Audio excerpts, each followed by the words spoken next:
Cody Lee of BlackCatBooks.org, author of I the Dragon, Cruel and Beautiful, Rabbit Hole, King DL, Lauren Frey, Grim, Clover, and the upcoming Jaw of the Dragon, which I'm actually working on in between making videos because I somehow can't get my books done and somehow can't get any videos made. So, okay, every time I get a little bit tired of the book, I'm going to transition into making videos.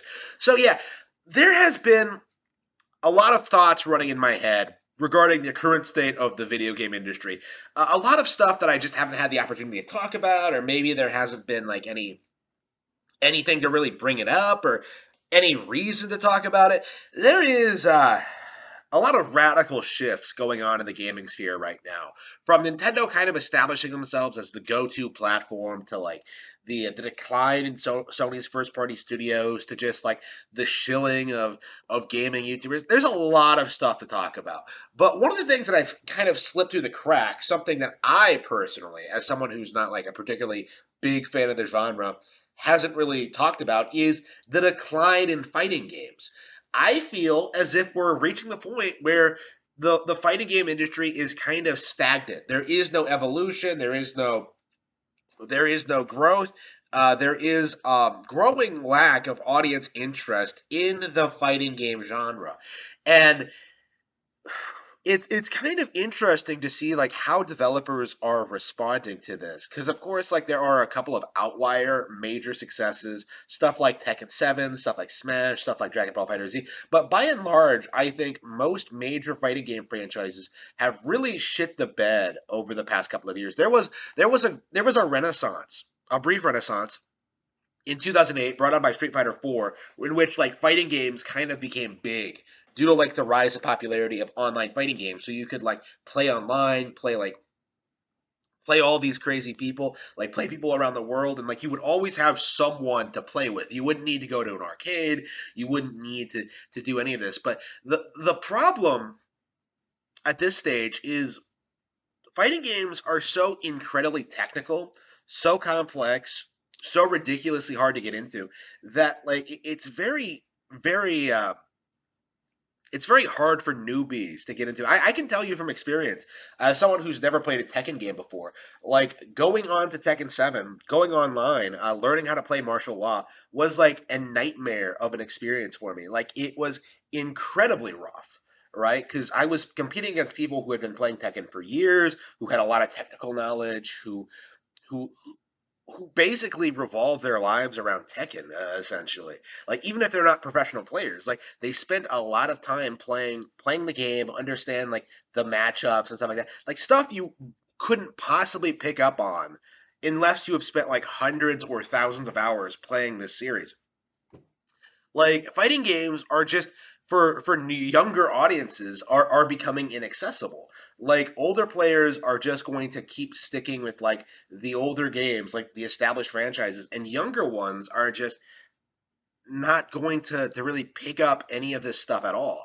Like it's just too time consuming for no real reward. Like there is nothing of value in most current modern day fighting games other than the online play, other than like the ranking system and just challenging yourself to get better. Like I can speak for experience, even if I enjoy a fighting game, stuff like Dragon Ball FighterZ, like eventually there comes a point where like you kind of hit a wall and yeah, you can grind past it, you can like grow your skill set, you can get better, you can like start learning more about matchups, you can improve your reaction time. Like you can do all sorts of things to get better and like, really get past it.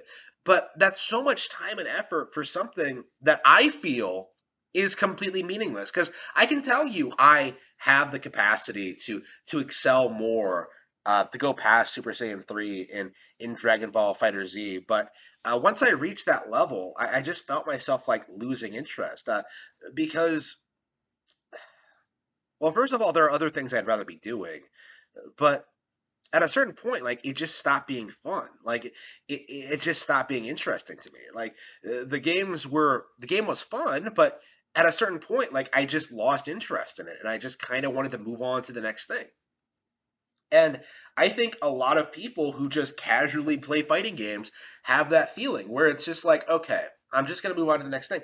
But when the entire purpose of the fighting game world is to like be the best and be the best you can be at this thing, uh, you just kind of feel like, well, why would I continue playing fighting games? That's kind of what I thought. Like looking at Street Fighter Six, I wasn't when I saw Street Fighter Six, I wasn't thinking about the game itself. I was thinking about like how I, as a player, would react to it, and the game just doesn't look good. Like for that in that context, I just felt I feel more and more that I want to distance myself from major upcoming fighting games because they're just not all that interested to me at this point in time. Like I've talked a lot about how JRPGs are too time consuming for me to get into. How I prefer like shorter 10, 15-hour action adventure games, stuff like that. Stuff like Zelda, stuff like Tomb Raider 2013, yeah, stuff like that, right? Mario games, Pikmin, Luigi Man. Like I like shorter games, right? With no real downtime, no real like drops in quality throughout the experience. Like I like that kind of thing. But um, fighting games are probably just as bad, if not worse. Like I think the issue is that like with JRPGs, you have rabid rampantly different combat systems, rampantly different universes, storylines, characters. With fighting games, they are all fundamentally Street Fighter 2 clones.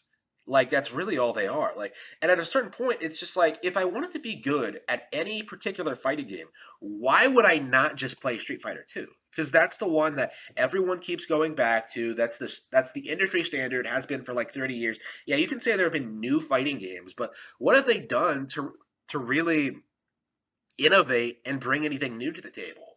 Like basically nothing. Everything every other fighting game has offered, generally speaking, has been like just a gimmick or a feature that doesn't really add anything to the experience. Like fighting games as a genre seem to have this problem of just not being able to evolve. And I think that that's really causing that's caused stagnation twice now in their history. When first of all, when the arcades declined, with the release of Soul Calibur, like arcade games were suddenly irrelevant. They could get arcade perfect ports on Dreamcast, which killed the entire industry overnight. And then more recently, it's just like the repetition, just the lack of real content, the lack of real replay value, the lack of real innovation. I think like people have just gotten tired of fighting games, and I'm sure this isn't going to be the end of the industry or anything, but I do see people being less enthusiastic about fighting games going forward. Like I think Mortal Kombat is on the brink of jumping the shark. I think Tekken 7 like can't maintain itself. Like Soul Calibur is basically dead. Like Dead or Alive is dead. Like Dead or Alive, more like dead. Like just uh like Smash isn't gonna get a new entry for at least a decade. Like every major fighting game kind of feels like King of Fighters is like owned by Saudi Arabia. Like all of these issues are mounting up to the point where like we're going to see a major genre crash in the next couple of years. And I think people are just going to stick with Tekken 7 and stuff like that for a long time. I think people are just going to stick with the games they're already playing and enjoying because when you get right down to it, we've reached the point where there is absolutely no point in upgrading to the next major fighting game.